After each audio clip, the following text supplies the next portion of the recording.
दिवाळीच्या दुसऱ्या दिवशी कार्तिक प्रतिपदेला बलिप्रतिपदा हा सण साजरा केला जातो। बलिप्रतिपदेला बलिपूजा असंही म्हणतात, जी गोवर्धन पूजेसोबत येते। हा उत्सव भगवान श्रीकृष्ण आणि गिरिराज यांना समर्पित आहे। बलिप्रतिपदेला राजा बळीची पूजा करण्याची परंपरा आहे। बलिप्रतिपदा हा सण आपण नेमका का साजरा करतो, यामागे काय आख्यायिका सांगितली जाते, चला जाणून घेऊया। दिवाळी 5 दिवस हा सण साजरा केला जातो। बलिप्रतिपदा आपण का आणि कशासाठी साजरी केली जाते त्यामागे एक आख्यायिका आहे।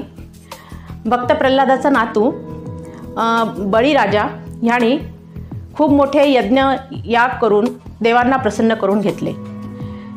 तर इंद्राला मोठी चिंता लागली, त्याला भय वाटायला लागले की हा बळीराजा आपलं इंद्रपद तर घेणार नाही। मग इंद्र सर्व देवांना घेऊन विष्णूकडे गेले। ते विष्णूला शरण गेले आणि बळीराजापासून आमचं रक्षण करा म्हणू लागले। तेव्हा भगवान विष्णूंनी वामनाचे रूप धारण करून बळीराजाच्या राज्यात आले। बळीराजाच्या दारासमोर जाऊन उभी राहिले। बळीराजा फार दयाळू, दानी आणि आदरातिथ्य करणारा होता। त्याला ब्राह्मणाविषयी फार प्रेम होते। त्यांनी बटू ब्राह्मणाला पाहून त्यांना आत घेतले, त्यांचे पाद्यपूजन केले, त्यांची पूजा करून त्यांना विचारले, ब्राह्मण देवता आपण कशासाठी आले आहात? वामन रूपी विष्णूने त्यांना सांगितले की मला तुझ्याकडून काही दान हवे आहे।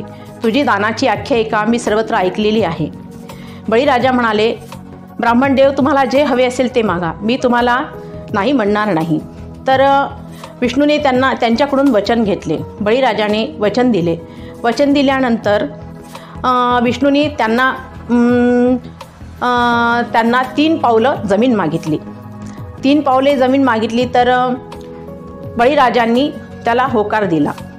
विष्णूंनी पहिले पाऊल ठेवताच पूर्ण पृथ्वी व्यापून गेली। दुसरे पावलामध्ये पूर्ण अंबर व्यापून गेले। आता तिसरं पाऊल कुठे ठेवू म्हणून बळीराजाला विचारायला लागले। बळीराजा म्हणाला, भगवान तुमचं हे पाऊल माझ्या मस्तकावर ठेवा। म्हणून त्यांनी आपलं मस्तक वामनांच्या समोर झुकवलं। तसेच वामनांनी बळीराजाच्या मस्तकावर पाऊल ठेवल्याबरोबर बळीराजा पाताळात गेले। पाताळात गेल्यानंतर विष्णूंनी त्यांना तिथले राज्य दिले, तिथले राजा बनवले आणि त्यांच्यावर प्रसन्न झाले। बळीराजाचे उदार मन, त्याची दानी वृत्ती आणि त्याची नम्रता पाहून विष्णू त्यांच्यावर प्रसन्न झाले आणि विष्णूंनी त्यांना वर दिला की आजपासून पृथ्वीवर तुझी पूजा केली जाईल आणि तुझे महात्म्य ह्या सणाच्या निमित्ताने सर्वांना कळेल। म्हणून आपण हा बलिप्रतिपदा हा दिवस साजरा करतो।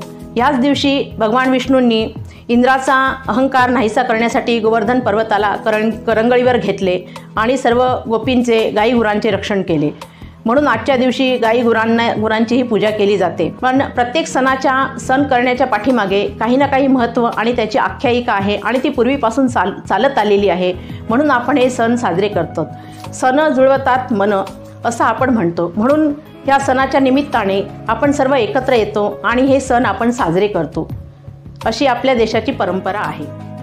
तर अशा प्रकारे त्या काळापासून बळीची पूजा करण्याची परंपरा सुरू झाली। असं मानलं जातं की राजा बळी या दिवशी पृथ्वीवर वास्तव्य करण्यासाठी येतो आणि भक्तांची हाक ऐकतो। त्यामुळे दिवाळीच्या दिवसांमध्ये बलिप्रतिपदा या सणाला देखील विशेष महत्त्व आहे। Amit Shinde, news 18 local, Wardha.